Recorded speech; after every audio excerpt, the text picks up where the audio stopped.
Bonjour, bienvenue à Géopol. Notre émission d'aujourd'hui sera intitulée « Le soulèvement du peuple iranien ». Et pour en parler, je reçois le prince Davoud Pahlavi.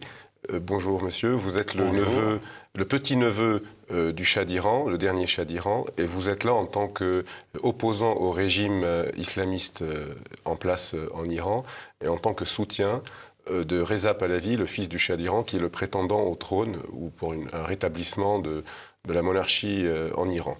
Et donc, je vais tout de suite vous demander quelle est la situation aujourd'hui en Iran, parce que dans les grands médias, on en parle très peu. Nous savons qu'il y a eu de grandes manifestations, beaucoup de répression, mais on en parle peu depuis quelques semaines, et pourtant ça continue. Alors, quelle est la situation actuelle? Qu'est-ce qui se passe? Il y a eu Mahsa Amini. Cette jeune femme à qui qu'on a tué pour avoir mis un voile, pas exactement mal porté. Voilà. Il y a eu un avant et un après Mahsa Amini. C'était une révolte. C'est devenu une contestation. Maintenant, c'est une révolution. Et on s'avance vers une guerre civile. Mmh. Et le régime actuel est aux abois. Ils ne savent plus comment faire. La violence se propage dans tout le pays. L'Iran est en feu. Et le peuple iranien, ne veut plus de ces gens. Mais alors, ça fait un bon moment que le peuple iranien ne veut plus d'eux, parce que rappelons que c'est une dictature. Parce qu'il y a bien des élections en Iran, mais comme tout le monde doit le savoir, ce sont des élections entre des gens du même mouvement. C'est-à-dire qu'il ne faut pas se tromper. Hein. Quand il y a une élection en Iran, seuls ont droit de se présenter aux élections les gens qui sont habilités par le régime. Donc en fait, c'est une sorte de parti unique qui fait une élection interne. Mais il y a eu plusieurs manifestations depuis des années en Iran, de grandes révoltes, de grands soulèvements. En quoi celui-ci est différent? Celui-ci est différent. Il y a plusieurs axes. Le premier axe, c'est la pauvreté. Quand on sait que 80% du peuple iranien vit malheureusement avec 300 € par an. Par an? Par an. Oui. Alors que c'est un pays riche, normalement. Normalement, c'est un pays riche. Les Iraniens voyagent. Ils voient comment ça se passe ailleurs. Et quand tu retournes chez eux, c'est catastrophique. Alors, il y a la pauvreté, on ajoute à ça la servitude, la situation des femmes, la corruption. J'ai l'intime conviction que la majorité des gens en Iran, ils n'ont plus rien à perdre. Oui. En fait, c'est quand on n'a plus rien à perdre qu'on devient ferme. Vivre comme ça ou mourir. Ils en sont au stade de se dire maintenant, il faut changer les choses. On ne peut plus continuer comme ça. Alors ces gens-là ont un courage inouï parce qu'on les voit, ils se font tirer dessus à balles réelles. Certains sont pendus pour pas grand-chose. Bien sûr. Et ils continuent. Donc c'est comme vous dites, c'est parce que peut-être ils n'ont plus rien à perdre. Parce qu'ils affrontent le régime. On a vu dans plusieurs réunions des gens se lever et contredire le guide suprême de la Révolution. Il faut voir ce que c'est. Bon, c'est quand même pas rien. Donc ils risquent leur vie à chaque instant lorsqu'ils font ça, ils le font quand même. Mais vous avez évoqué la corruption. Est-ce que ce régime extrêmement corrompu ne tient pas aussi parce qu'il corrompt une certaine catégorie de la population qui lui permet de se maintenir au pouvoir? Je veux dire par là les passedarans, la police politique, etc., qui le maintient. Est-ce que ça peut bouger un peu sur ce plan-là ou pas?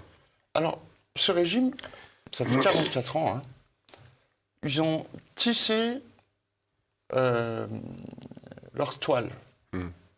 Dans toutes les familles, il y a au moins une personne qui travaillent pour l'État. Mmh. Euh, Pour l'État ou pour le régime? Je veux dire par là, vous parlez des l'État, c'est fonctionnaires. le régime, pour le Oui, régime non, mais actuel. parce que le régime a sa propre police politique. Donc, Bien quand sûr. vous dites, il y a une petite différence tout de même entre les gens qui sont fonctionnaires, donc qui ont un travail dans une administration quelconque, et ceux qui soutiennent, qui sont des fonctionnaires soutiens du régime. Je veux dire par là, armée, police politique, services secrets, etc. Ah, écoutez, c'est une dictature. Oui. Donc, pour moi, ils sont tous... Tout qui a une relation avec l'État travaille pour le régime. D'accord. Bon, oui, il les fait vivre, en gros. Exactement. Et il faut savoir que moi, j'ai vécu les 3 premières années de la Révolution et j'ai vu le lavage de cerveau commence déjà dans les petites classes. Oui. Donc, le peuple iranien vit dans une certaine violence incroyable depuis 44 ans. Un lavage de cerveau, on ne peut pas s'imaginer ici. On sait que, en tout cas, dans les écoles, dès leur plus jeune âge, les enfants sont formés à être des martyrs. Je rappelle ce que c'est un martyr dans l'islam, ça veut dire donner sa vie pour la religion, etc. Enfin, pour être plus direct, c'est en général se faire exploser ou mourir, se suicider soi-même pour le bien du régime, c'est-à-dire attentat suicide ou autre. Et ça, depuis, on le sait, depuis dans les écoles du Bien régime. sûr. Je vous dis ça parce qu'il y a je fais une petite parenthèse, il y a un dossier sur le Liban dans la revue Entreprendre qui est sorti il y a quelques jours. Et parce que l'Iran a son petit jouet, enfin son petit groupe, son miroir au Liban, par l'intermédiaire du Hezbollah.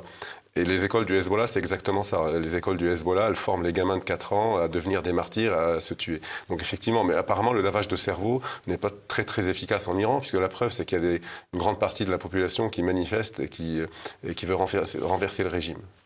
Détrompez-vous, il est très efficace. Ah oui. C'est pour ça que ça a mis 44 ans. Ah oui, d'accord. Moi, c'est comme ça que je vois les choses.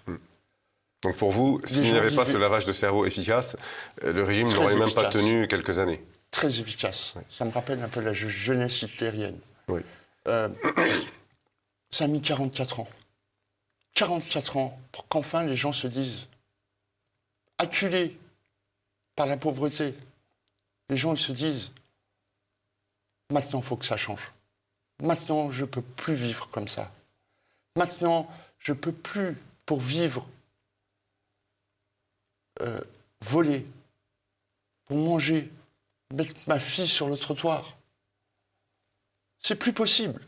Les gens, maintenant, ils veulent autre chose. Et ils sont déterminés. Déterminés.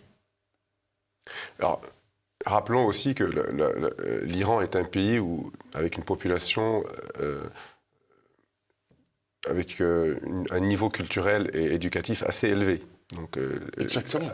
l'Iran est un pays qui a une histoire, une culture, et les Iraniens ont un assez bon niveau de formation et d'études. Donc, on les manipule plus difficilement, je dirais, que d'autres populations. Et donc, ils savent ce qui se passe, vous l'avez dit vous-même, ce qui se passe à l'étranger. Ils ont eu, par le passé, un régime différent qui s'est modernisé. Je fais allusion à la monarchie qui a, au fil des décennies, modernisé énormément l'Iran et qui, malgré, on lui reproche une répression, etc. Rappelons que souvent la répression était contre certains mouvements d'extrême gauche ou islamistes. Mais dans tous les cas, parallèlement, il y a eu beaucoup d'ouverture. Je rappelle juste aux téléspectateurs, par exemple, à la fin juste avant la Révolution, des lois avaient été votées, appliquées, mises en pratique pour permettre aux non-musulmans, par exemple, d'accéder aux plus hautes fonctions de l'État. C'est extrêmement rare dans un pays, voire inexistant dans un autre pays musulman. Après, la question, c'est est-ce que l'Iran était encore un pays vraiment musulman à la fin, avant la révolution iranienne?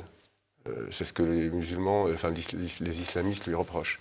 En 1979, l'Iran était économiquement aux portes de l'Europe. Oui. L'Iran était un pays quelques années économiques à être un pays souverain. Et aujourd'hui, l'Iran se retrouve en queue de peloton des pays en voie de développement. Les gens, ils voient ce qu'ils étaient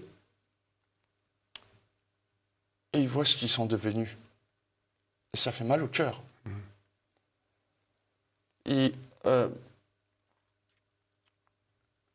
c'est comme si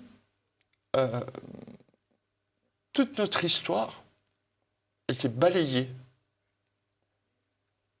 par des gens qui ont volé au nom de Dieu, qui ont installé la violence au nom de Dieu, qui ont martyrisé les femmes au nom de Dieu, et qui ont mis l'Iran dans un état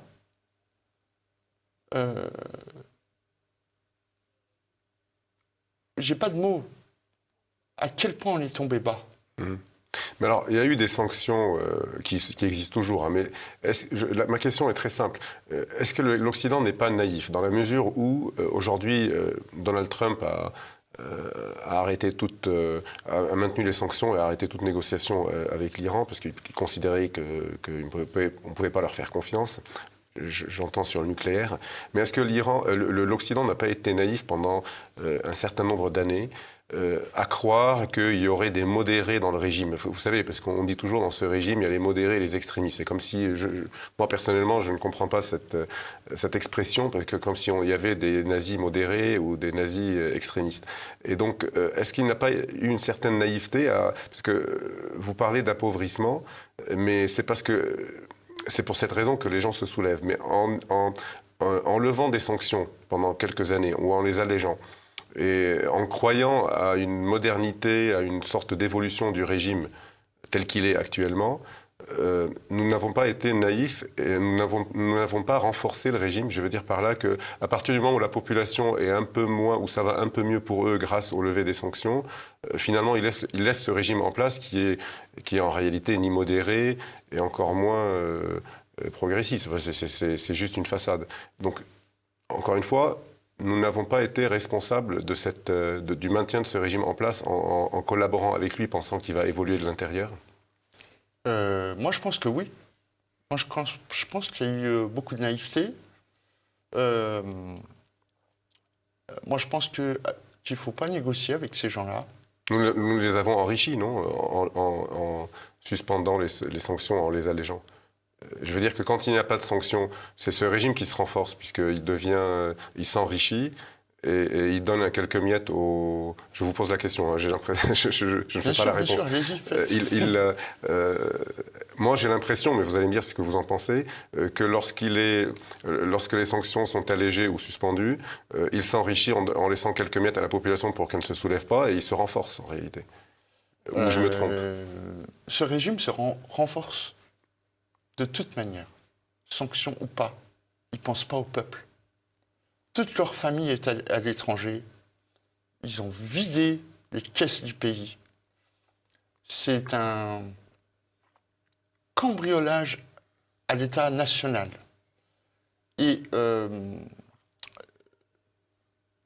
ces sanctions, en fait, ça fait du mal au peuple, mais pas à ces gens-là. Ils n'oublient pas de se servir. Donc, de nouveau, j'ai entendu parler qu'il fallait se repencher sur ces sanctions, justement, nucléaires. Et c'est un piège. Parce que ces gens-là, ils savent endormir. Et pendant ce temps-là, ils continuent leur petite vie, tranquillement.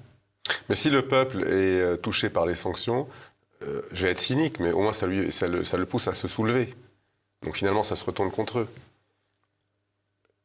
Évidemment. Parce qu'on a souvent dit que les populations qui sont touchées par les sanctions, ces sanctions-là, ces privations, les rendent plus anti-occidentales et plus font d'eux plus un soutien du régime. Or, en Iran, l'Iran nous prouve le contraire. c'est que, contrairement à l'idée reçue, les sanctions ne font pas de la population iranienne une population anti-occidentale ou nationaliste en faveur du régime. Au contraire, nationalistes, ils le sont, bien évidemment, mais pas en faveur du régime. Donc, cette idée que les sanctions renforcent les régimes, en Iran, ce n'est pas le cas. Non. Oui. Donc, elle est fausse, cette idée. Cette idée est fausse. Peut-être est-elle vraie dans des pays où l'éducation... Je vous demande si c'est pas dû au fait que les Iraniens sont très éduqués. Parce que peut-être que dans des pays où l'éducation est moins importante, la culture est moins propagée, peut-être c'est le cas. Mais peut-être, est-ce que ce n'est pas le fait que les Iraniens sont d'un niveau très élevé qui fait qu'ils ne sont pas naïfs et qu'ils comprennent parfaitement qui est responsable de quoi ? Oui, c'est dû à ça. Je pense que les Iraniens savent à qui ils ont affaire. Mhm. Ils connaissent leur bourreau. Et la situation... L'Iran, pourquoi il y a des sanctions contre l'Iran et pas contre un autre pays? Pourquoi? Parce que le gouvernement des Mollahs a d'abord dans un premier temps agressé Israël. Le ton a monté, après ils ont commencé à se lancer dans l'enrichissement de l'uranium. Et on arrive, ce sont des gens dangereux. Il n'y a pas qu'Israël, ils infiltrent aussi, ils déstabilisent tout le Moyen-Orient. Oui, tout l'Occident en général. En Irak, il y a des problèmes en Irak avec eux, ils colonisent, ils se déstabilisent toute la région.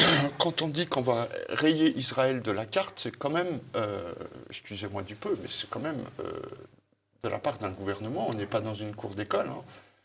De la part d'un gouvernement, c'est quand même assez puissant quand même comme message. Et assez puissant et assez dangereux et négatif. Donc moi je pense que il mérite ces sanctions, finalement. Il les mérite. Mais il n'y a pas que sa politique étrangère, il y a aussi sa politique intérieure, c'est-à-dire qu'au-delà de la pauvreté, il n'y a aucune liberté, c'est-à-dire qu'ils ont imposé à un pays où l'islam n'est pas très propagé, en tout cas dans les grandes villes, je veux dire l'islam pur et dur, l'islam radical, ils ont imposé un mode de vie que les Iraniens n'ont pas envie d'appliquer, non ? C'est-à-dire qu'il n'y a pas que le voile, on a parlé beaucoup du voile à cause de la mort tragique de cette jeune fille, mais il y a toutes les privations de liberté auxquelles les Iraniens n'étaient pas vraiment habitués. Il n'y a pas d'alcool, le voile, les restrictions multiples. Je ne sais pas si vous pouvez en énumérer écoutez, déjà, quelques-unes. on va parler de la situation de la femme, déjà. Le voile, c'est le bout de l'iceberg. Hein, la femme est là. Je vais schématiser. La femme est la moitié de l'homme en Iran. Juridiquement, elle vaut la moitié de l'homme. Quand elle veut voyager, il faut un petit mot de son mari ou de son père si elle n'est pas mariée. Est-ce que c'était le cas, parce que certains vous diront, c'est une tradition, ça a toujours été comme ça. Est-ce que c'était le cas sous la monarchie? C'était le cas, mais vraiment, c'était pas suivi. C'était pas appliqué. C'était pas appliqué. Maintenant, ça l'est. Jusqu'à il n'y a pas longtemps, elles ne pouvaient pas aller dans les stades de football. Elles ne peuvent pas conduire une voiture. Enfin, je veux dire, elles ne peuvent pas monter sur un vélo. Non, mais il faut se rendre compte de l'absurdité et, en fait, de la servitude des femmes depuis 44 ans. Et cette révolution, elle est faite par qui? Elle est faite par les femmes. Mais les hommes suivent aussi. Oui, au début. Au début, oui. Elles étaient nombreuses, courageuses et fortes. Là aussi, c'est un pays où les femmes sont éduquées en Iran. Ah, mais bien sûr. Mais il y a les privations de liberté pour les hommes aussi. Il y a de tas de choses qui sont interdites en Iran. Bien sûr. Et vous parliez de la corruption. Moi, plusieurs personnalités iraniennes en exil, des opposants, m'ont affirmé qu'il y a les interdictions d'alcool, le tas d'interdictions pour les femmes, l'obligation de porter un voile, etc. Mais on m'a dit qu'en même temps, le régime corrompu vend de l'alcool au marché noir. En fait, c'est un régime qui est devenu semi-mafieux ou pas tout à fait. C'est-à-dire que, il paraît que c'est le régime qui alimente en alcool au marché noir. C'est-à-dire qu'il se contredit lui-même, mais c'est quand je dis le régime, c'est la police politique du régime qui vend de l'alcool sous le manteau 10 fois son prix, ou est-ce que c'est des rumeurs? Évidemment. C'est exactement faites ce que je dis, faites pas ce que je fais. D'accord. Exactement. En fait, c'est devenu un régime un peu mafieux, dans ce cas-là, puisqu'ils font les trafics eux-mêmes. C'est la mafia, au nom du Coran et au nom de Dieu. Je trouve ça répugnant de se servir de la religion pour faire des choses qui sont vraiment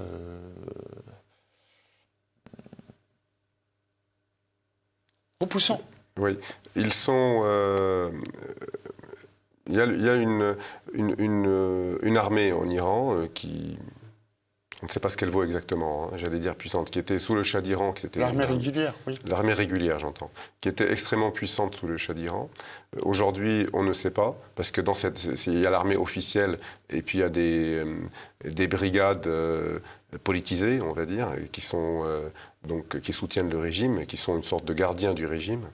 Y a-t-il une possibilité, selon vous, en cas de détérioration de la situation, en cas de soulèvement encore plus violent, que des militaires de l'armée régulière se retournent contre ce régime? Je suis persuadé de ça. L'armée régulière est l'armée du peuple. Le problème... Ce n'est pas elle, je précise juste aux téléspectateurs que ce n'est pas elle qui fait les répressions, ce n'est pas l'armée, c'est les passes d'Aran ou d'autres groupes.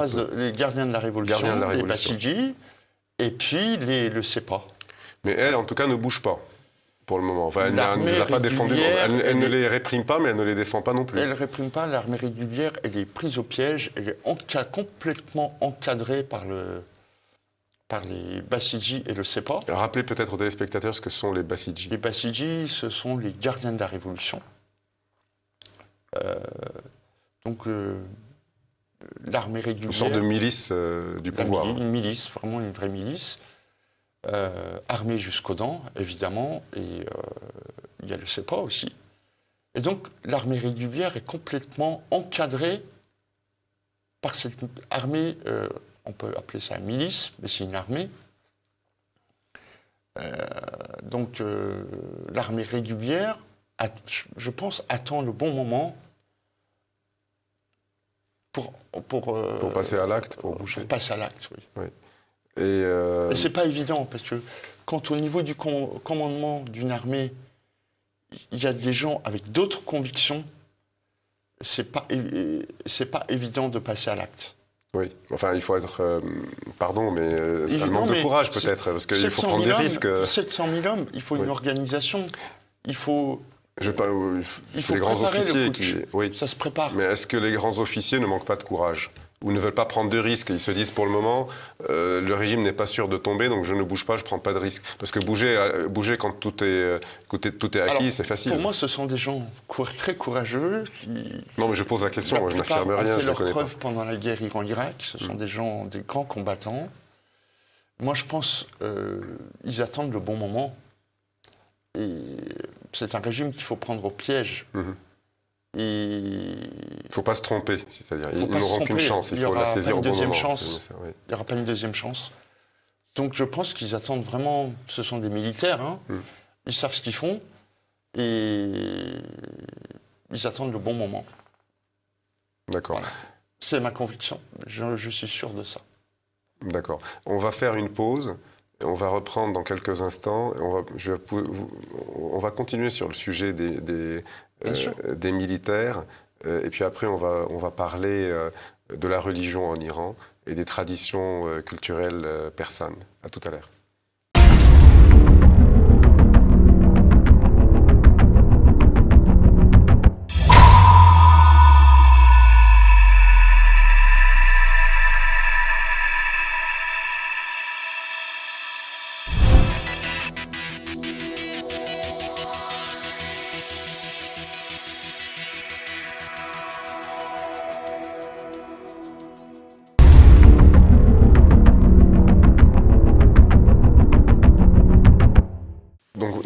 deuxième partie de cette émission, nous étions en train de parler de l'armée. Et donc, on a bien compris que si jamais l'armée doit bouger, elle n'aura aucune chance. Mais est-ce que cette espèce d'idée... les Iraniens sont tous très nationalistes.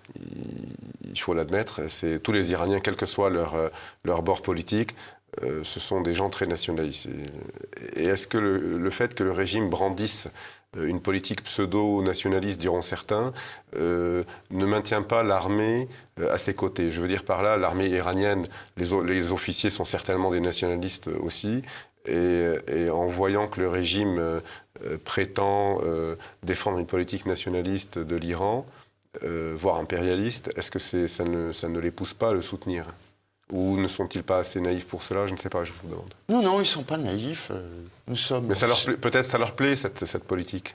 Non, moi je pense que nous sommes Cyrus, nous sommes Rumi, nous sommes notre histoire. Et je pense que les militaires iraniens savent très bien qui ils sont et qu'est-ce qu'ils doivent faire. Simplement, moi je suis persuadé qu'ils attendent le bon moment. Il n'y a pas droit à l'erreur. Et voilà, ils attendent. Peut-être que le gouvernement s'affaiblisse encore un peu plus, oui, que ça s'enlise un peu plus. Et je suis sûr qu'ils interviendront. Les Iraniens qui se soulèvent, ils sont très nombreux. Pour le moment, nous, ce qu'on a vu en Occident, ce sont des manifestations plutôt pacifiques. Au pire, quelques jets de pierre ou des choses comme ça, ou des stations d'essence qui brûlent, ou le feu dans certains bâtiments publics. Mais ça ne va pas plus loin, d'après ce qu'on a vu. On sait tous que ce n'est pas ça qui fait tomber un régime. Est-ce que cette opposition nombreuse en Iran, les gens qui se soulèvent, sont-ils armés? Vont-ils s'armer? Est-ce qu'ils pourront faire tomber le régime sans armes? C'est là ma question. Alors, dans votre question, il y a plusieurs questions. Oui. Ça a commencé par des manifestations énormes, puissantes. Après, c'est devenu une révolution, avec des cocktails Molotov. Et maintenant, nous rentrons dans la dernière phase. L'Iran est en feu, incontrôlable. L'Iran est devenu le maquis, la résistance. Ils sont armés. Donc vous affirmez que l'opposition iranienne est armée? J'ai beaucoup de contacts en Iran. Oui, on imagine bien. Je vous affirme que c'est le maquis. Il n'y a pas d'image, parce que le téléphone est devenu un ennemi. Parce qu'avec le GPS, on peut savoir qu'est-ce que vous faites, et à qui vous parlez, et qu'est-ce que vous projetez de faire. Donc l'Iran est en feu. L'Iran est incontrôlable. C'est pour ça que les mollahs deviennent violents. Ils sont aux abois.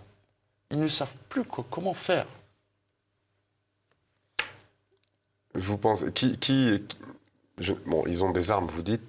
Vous savez qui leur fournit... Est-ce que quelqu'un leur fournit des armes d'abord? Est-ce que vous savez, si c'est le cas, qui leur fournit des armes? Ou est-ce qu'ils se servent dans les stocks qui se trouvent en Iran par des relations dans le pouvoir? Est-ce que le régime en place a des failles qui font que les opposants se servent dans certains dépôts d'armes qui sont réservés au pouvoir? D'où viennent ces armes? Il y a les deux. Les deux? Il y a les Iraniens qui se servent dans les dépôts attaqués. Et puis, il y a aussi les armes qui circulent via le Kurdistan. Je pense, j'ai pas de preuves sur facture, mais je pense par l'Arabie Saoudite. Oui. Beaucoup d'armes passent par le Kurdistan. Et maintenant, c'est dans tout l'Iran. Le maquis est dans tout l'Iran, du nord au sud, et de l'est à l'ouest.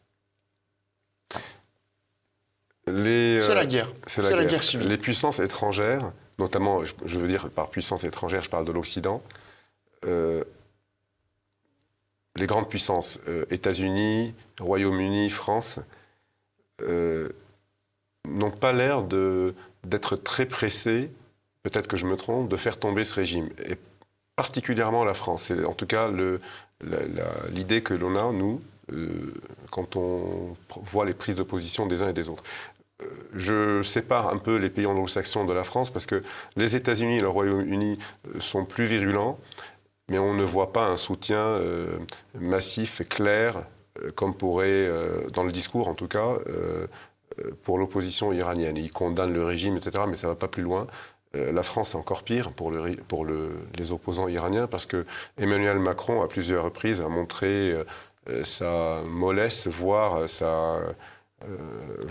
j'irai loin, sa collaboration, ou je ne dirais pas sa sympathie, mais disons qu'avec le régime iranien, et il l'a montré à plusieurs reprises, toujours avec le miroir de ce régime qui est le Hezbollah libanais, puisqu'il a été au Liban il y a 2 ans, et il a rencontré le Hezbollah en le légitimant, il a même négocié avec eux, et il leur a parlé comme si c'était un parti politique normal, et très récemment, au mois de septembre, on s'est rendu compte qu'il y a eu des réunions pas secrète, mais un peu confidentielle, au sujet de la crise économique libanaise, et donc, au sujet surtout de l'aide que le FMI pourrait donner au Liban. Les conditions étaient qu'il y ait une réforme politique du pays et que le Hezbollah soit un peu tenu à l'écart. Et Emmanuel Macron et le gouvernement français ne voulaient pas de ça. Ils voulaient donner de l'argent à des amis du Hezbollah. Ce que l'Arabie Saoudite, qui est le financier de cette affaire, et les Américains refusent. Donc on voit bien qu'il y a un désaccord entre les États-Unis d'une part, même démocrates, même de Biden, et d'Emmanuel Macron, qui veut être plutôt neutre dans cette affaire. Et dans cette affaire, lorsqu'on est neutre, on est plutôt en faveur du régime. Et donc, j'ai été un peu long, mais tout ça pour vous demander si, sans l'appui massif, clair, sans ambiguïté de l'Occident ou d'une partie de l'Occident, est-ce que c'est possible de renverser ce régime pour l'opposition? Alors écoutez, il y a plusieurs axes. Déjà, le peuple iranien est sur le point de renverser le régime. Tout seul? Ils ont fait le gros du travail pour l'instant. Deuxièmement, moi je pense que dans la politique, il y a ce qu'on dit et puis ce qu'on fait. Ce qui se passe à la lumière du jour et ce qui se passe sous la table. Et moi, je pense qu'il se passe beaucoup de choses sous la table. La France, pays des libertés, mais aussi les États-Unis et l'Angleterre, je pense qu'ils travaillent d'un commun accord ensemble et ils vont aider le peuple iranien. C'est quelque chose qui prend du temps et nous avons affaire à un régime que je qualifierais Daesh, un peu. Hein, oui, c'est le Daesh version chiite, en fait. Voilà, le Daesh iranien, on va dire. Et l'organisation prend du temps. Et on ne peut pas dévoiler, je pense que les grandes puissances ne peuvent pas dévoiler leurs cartes au grand jour. Il y a une stratégie. Et je pense que parfois, des fois, il faut prêcher le faux pour avoir le vrai. Donc, moi, je suis persuadé que ce régime va tomber. Janvier, février, ils ne peuvent plus continuer. C'est impossible, je dirais même, parce que le peuple ne veut plus d'eux. Il y a une cassure. Oui, mais vous savez qu'en Occident, notamment en France d'ailleurs, il y a une sorte d'idée qui circule, qu'il ne faut pas tomber certains régimes, même extrémistes, même tyrans, parce qu'on ne sait pas ce qui va les remplacer. Vous savez, cette idée qui vient de ce qui s'est passé ces dernières décennies avec la Libye, avec l'Irak, etc. Et donc, s'est installée l'idée que, même si le régime n'est pas bon, même pour les Occidentaux, il vaut mieux celui-ci parce que ça pourrait être pire sans lui, ou ça peut être le chaos. Est-ce que vous ne pensez pas que cette idée qui peut-être fausse. Enfin, moi, à mes yeux, elle est fausse. Mais vous ne pensez pas que cette idée gèle la situation, gèle les aides? C'est-à-dire que ça crée une certaine froideur, une certaine retenue chez les Occidentaux? Ou peut-être qu'ils passeront, ils aideront les opposants une fois que tout est déjà fait. Vous voyez, un peu comme les militaires. Vous parliez des militaires qui sont attentifs et qui attendent le bon moment. Est-ce que les Occidentaux n'attendent pas le bon moment? Parfois, le bon moment, c'est quand il est déjà tout le travail est fait. Oui. Alors, votre question est très intéressante. Moi, je pense déjà, il ne faut pas mélanger. Vous me parliez de la Libye. Il ne faut pas mélanger avec l'Iran. Oui, bien sûr, c'est ce que je pense, mais c'est pas ce que pensent forcément nos dirigeants. C'est le peuple qui bouge. C'est le peuple qui montre des signes. C'est l'urgence. Ils sont dans la servitude. Surtout, les Iraniens ne sont pas des Libyens. Voilà. Il y a ça aussi. Ils sont dans la servitude depuis 44 ans. Ils n'en peuvent plus. Des femmes meurent, des enfants meurent, tous les jours. Donc, c'est pas la même situation. D'autre part, moi je pense que si les armes et la guerre rapportent, la reconstruction de l'Iran en rapportera 10 fois plus. Parce que l'Iran est à un niveau économique sans précédent au plus bas. L'Iran de demain aura besoin de ses partenaires occidentaux. Et donc,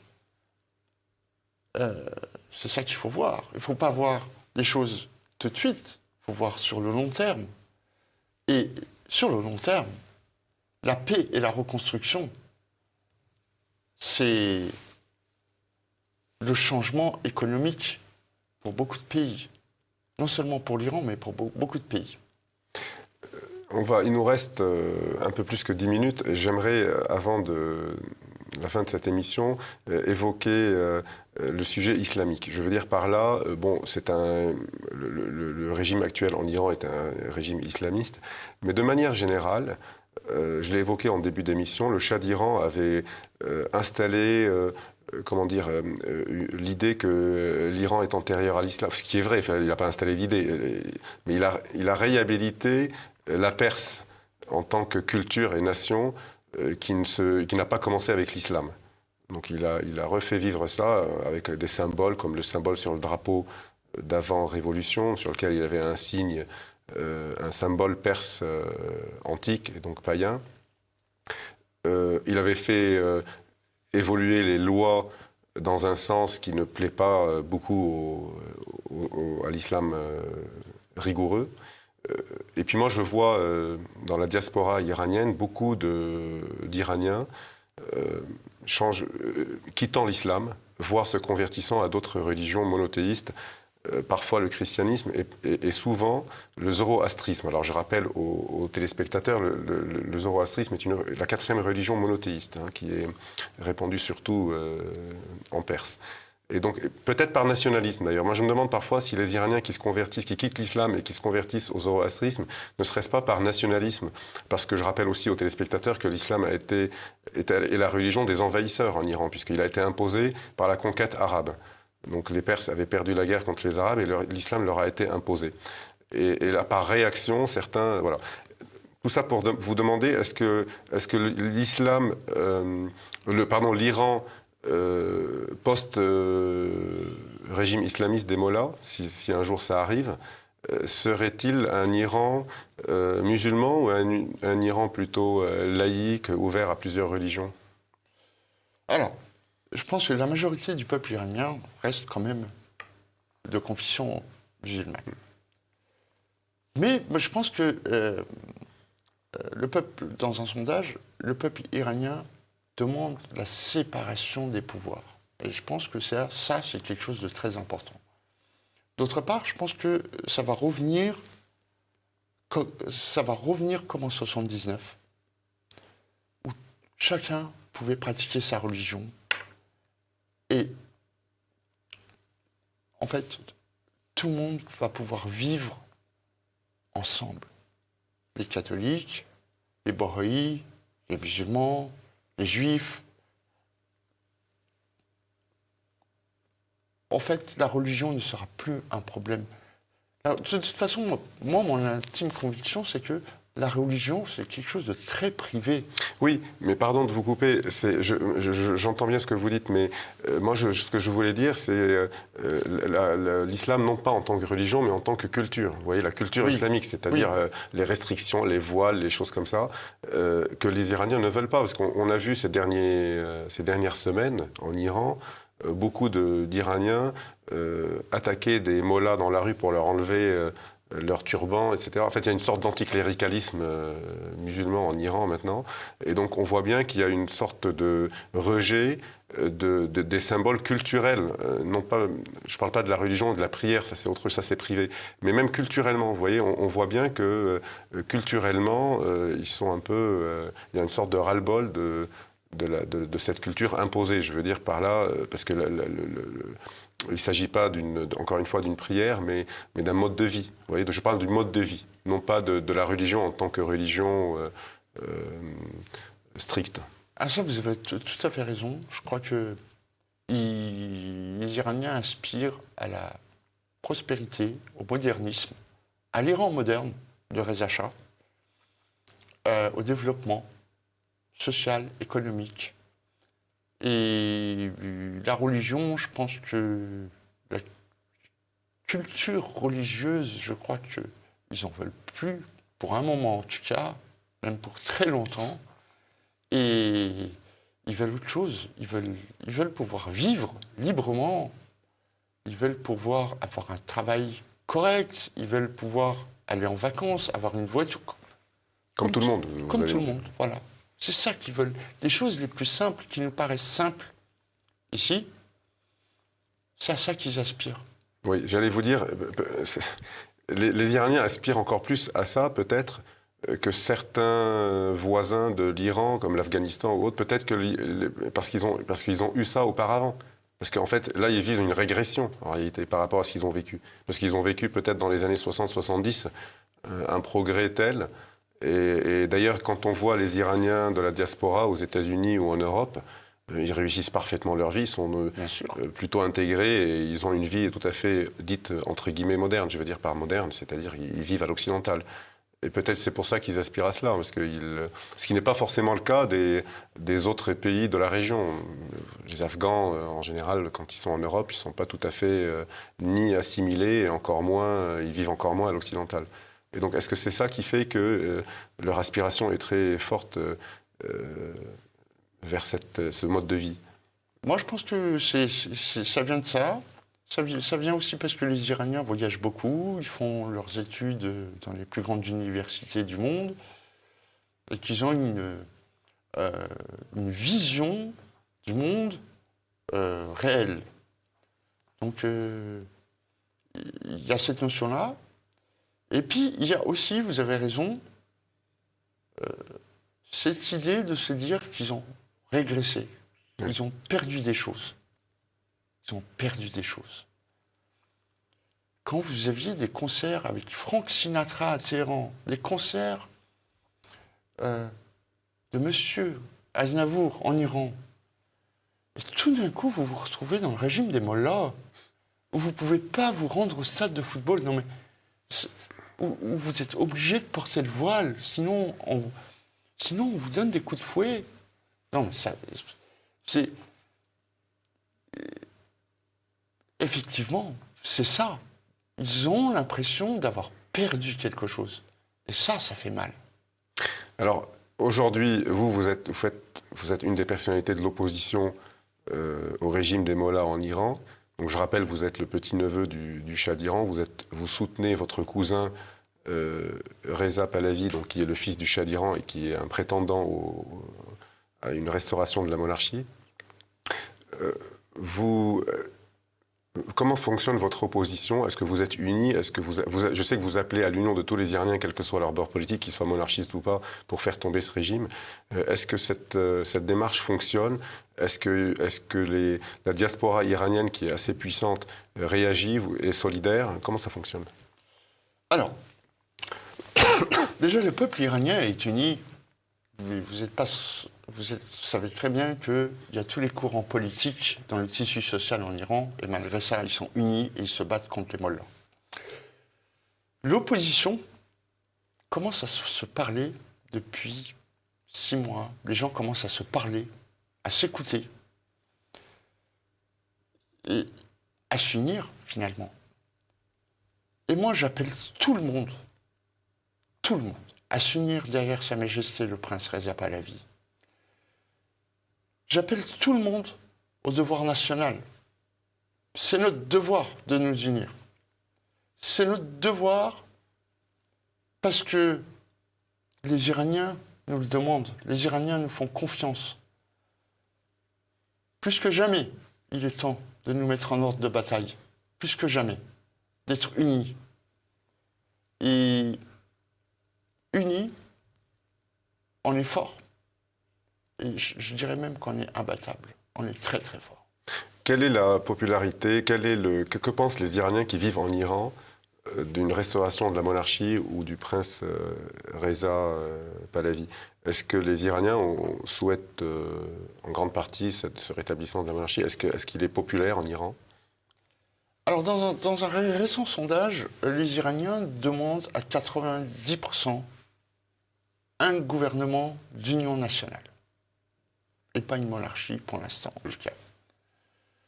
Et moi, je trouve que c'est ce qu'il faut. Parce que, avant de parler de monarchie, avant de parler de toute chose, il faut redresser l'Iran. Il faut remettre de la démocratie, c'est le b.a.-ba, mais il faut redresser l'Iran économiquement, socialement. Et il faut un gouvernement avec tout le monde. On est tous sur le même bateau. On doit tous ensemble reconstruire et relever l'Iran. Si une monarchie est rétablie, elle serait constitutionnelle, j'imagine. C'est une monarchie constitutionnelle que... Une monarchie parlementaire. Je veux dire parlementaire, oui, c'est ce que je voulais dire. Dirigée vers la démocratie, évidemment. Mais le peuple doit voter. Oui, bien sûr. Mais pas tout de suite. Parce que là, il faut d'abord rétablir les... Un moment de transition, après 44 ans de servitude, il faut reconstruire le pays, il faut remettre l'Iran à l'endroit où il doit être, et après organiser des élections où chacun pourra se présenter et donner son avis.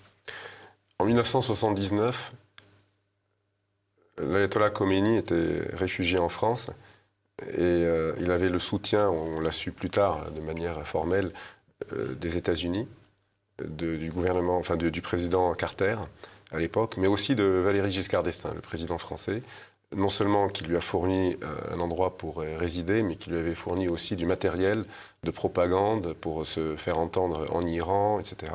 Et puis la cerise sur le gâteau, si je peux me permettre, il lui avait fourni un avion d'Air France pour entrer en Iran.